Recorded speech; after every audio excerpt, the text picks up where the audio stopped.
रक्षाबंधन क्यों मनाया जाता है और रक्षाबंधन की शुरुआत कैसे हुई? हिंदू धर्म में अलग अलग त्योहारों की अलग अलग विशेषताएं और उनकी मान्यताएं होती है। रक्षाबंधन का त्योहार हिंदू धर्म में काफी पावन और पवित्र त्योहार माना जाता है। रक्षाबंधन का त्योहार आज से ही नहीं बल्कि पौराणिक काल से ही मनाया जाता रहा है। रक्षाबंधन क्या है? रक्षाबंधन भाई बहन के रिश्ते को पवित्र करने वाला हिंदू धर्म का पावन त्योहार है। रक्षाबंधन के दिन बहनें अपने भाई को उनके कलाई पर राखी बांधती है। अगर लड़की के पास उसका भाई नहीं, केवल बहन है, तो वह अपनी बहन को ही राखी बांधकर यह त्योहार मनाती हैं। रक्षाबंधन दो शब्दों से मिलकर बना है। पहला रक्षा, जिसका अर्थ किसी चीज से या फिर जीवन में आने वाली विपत्ति पर सुरक्षा प्रदान करना, और दूसरा बंधन मतलब गांठ, जो इस रिश्ते में जरूरी है उसे प्रदर्शित करता है। इन दोनों शब्दों को मिलाकर रक्षाबंधन, जिसका अर्थ निकलता है कि एक ऐसा धागा या फिर एक ऐसी गांठ जो बहनों को उनके भाई द्वारा रक्षा प्रदान करने के लिए बांधी जाती है। रक्षाबंधन के त्योहार को भारत देश में ही नहीं बल्कि भारतीय मूल के लोग जिस भी देश में रहते हैं वहां पर इसे सेलिब्रेट करते हैं। रक्षाबंधन का इतिहास। सिकंदर और राजा पुरु। यह बात है 326 ईसा पूर्व के समय की, जब सिकंदर ने हमारे देश में प्रवेश किया था। सिकंदर का युद्ध राजा पुरु के साथ होने वाला था।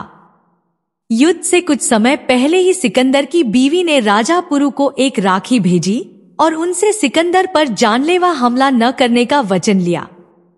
जैसा कि राखी के पवित्र धागे की मान्यता है, जब कोई बहन अपने भाई को राखी बांधती है तब भाई बहन का ही नहीं, बहन के पति एवं उसके परिवार के ऊपर आने वाले सभी विपत्तियों को अपने सिर माथे ले लेता है।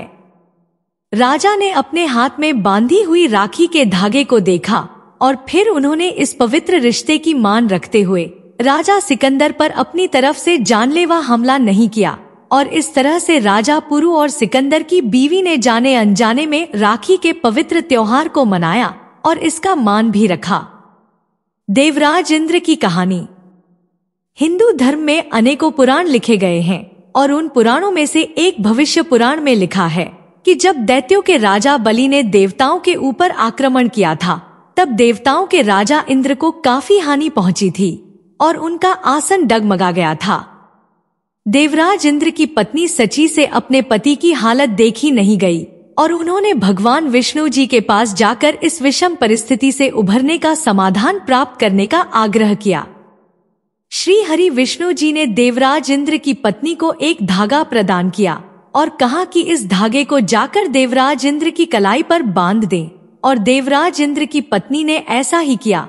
फिर जब देवराज इंद्र एवं राजा बलि के बीच में महायुद्ध हुआ, तब देवराज इंद्र ने असुरों के सम्राट राजा बलि को पराजित किया। इसलिए पुराने समय में युद्ध में जाने से पूर्व राजा और उनके सैनिकों के हाथों में उनकी पत्नी और बहनें राखी बांधा करती थी, जिससे वो सकुशल जीतकर घर लौट सके। रानी कर्णावती और हुमायूं। यह उस समय की बात है जब अपने अपने राज्य को बचाने के लिए हिंदुस्तान में मुसलमानों और राजपूतों के बीच युद्ध हुआ करता था। राखी का पर्व रानी कर्णावती के समय में भी काफी धूमधाम से मनाया जाता था। जब रानी कर्णावती चित्तौड़ की रानी हुआ करती थी, परंतु वो एक विधवा स्त्री थी। एक दिन अचानक से गुजरात के सुल्तान बहादुर शाह ने चित्तौड़ पर हमला कर दिया।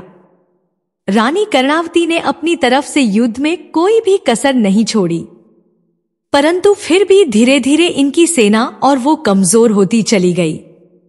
सुल्तान बहादुर शाह इनकी सेना पर भारी पड़ने लगे और तब इस विषम परिस्थिति से उभरने के लिए रानी कर्णावती ने सम्राट हुमायूं को पत्र समेत राखी भेजी और अपनी एवं चित्तौड़ की रक्षा करने के लिए आग्रह किया। हुमायूं ने भी रक्षा बंधन की लाज रखते हुए और एक भाई का कर्तव्य निभाते हुए अपने सेना की एक टुकड़ी को चित्तौड़ के लिए भेजी। तब कहीं जाकर सुल्तान बहादुर शाह को अपनी सेना पीछे हटानी पड़ी। तब से लेकर आज तक रानी कर्णावती और हुमायूं के बीच इस अनोखे और पवित्र रिश्ते को याद किया जाता है। महालक्ष्मी और राजा बलि की कहानी। सम्राट बलि जो श्री हरि जी का एक बहुत ही बड़ा भक्त हुआ करता था, उसने श्री हरि को प्रसन्न करने के लिए और उनका दिल जीतने के लिए कड़ी तपस्या की। उसकी तपस्या से प्रसन्न होकर भगवान श्री हरि ने बलि के राज्य की रक्षा खुद करनी शुरू कर दी और ऐसे में मां लक्ष्मी जी को कई सारी समस्याओं का सामना करना पड़ा और वे श्री हरि जी के इस निर्णय से सहमत नहीं थी। वैकुंठ की देखभाल न करके सम्राट बलि की राज्य की रक्षा करने के लिए श्री हरि लगे रहते थे और इसी चीज से महालक्ष्मी दिन प्रतिदिन चिंतित होती चली जा रही थी और इसका समाधान निकालने का प्रयास कर रही थी। श्री हरि जी को दोबारा से वैकुंठ में वापस लाने के लिए मां लक्ष्मी ने एक ब्राह्मणी का रूप धारण किया और असुर सम्राट बलि के महल में जाकर रहने लगी। फिर माता लक्ष्मी जी ने राखी के पर्व और पावन उत्सव के दिन अशोक सम्राट राजा बलि के हाथों में राखी बांधा और फिर मां लक्ष्मी ने उपहार के तौर पर कुछ देने को कहा और महाबली सम्राट मां लक्ष्मी के इस स्वरूप को समझ नहीं सका।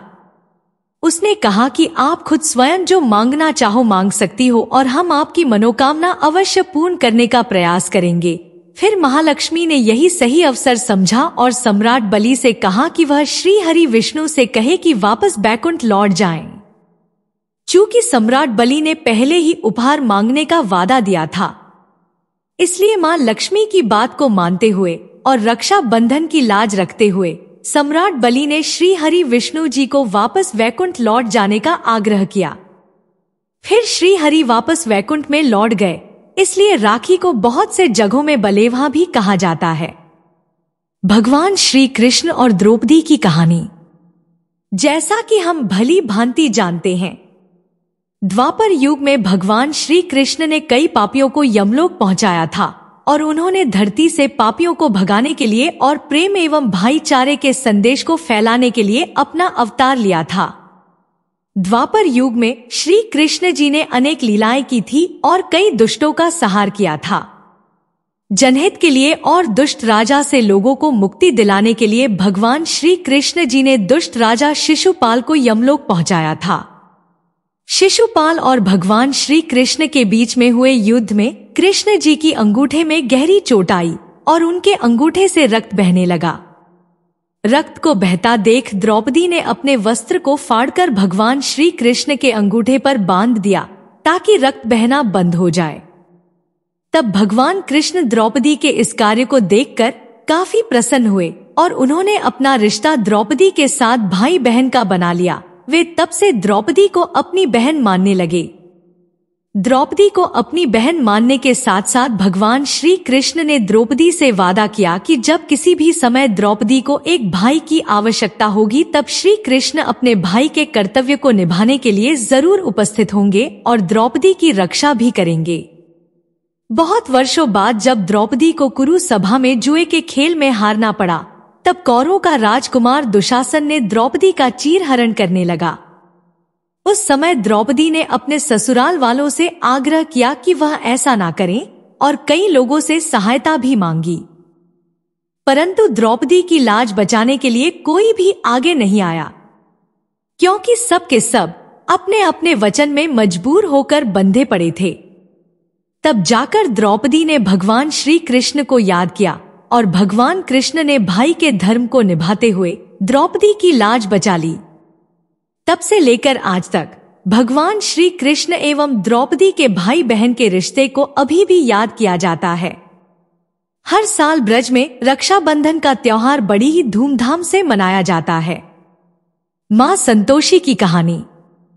भगवान गणेश जी दो पत्नियां थी, रिद्धि और सिद्धि, और इनसे भगवान गणेश के दो पुत्र भी थे जिनका नाम शुभ और लाभ था।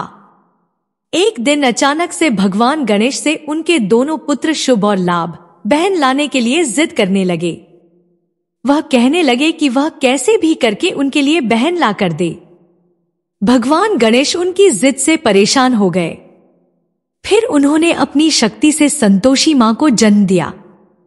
जिस दिन भगवान श्री गणेश जी ने मां संतोषी जी को अपनी शक्ति से उत्पन्न किया था, उस दिन रक्षाबंधन का पावन पर्व था और तभी से पौराणिक मान्यताओं के अनुसार रक्षाबंधन का त्योहार शुभ और लाभ एवं उनकी बहन मां संतोषी के द्वारा मनाया गया।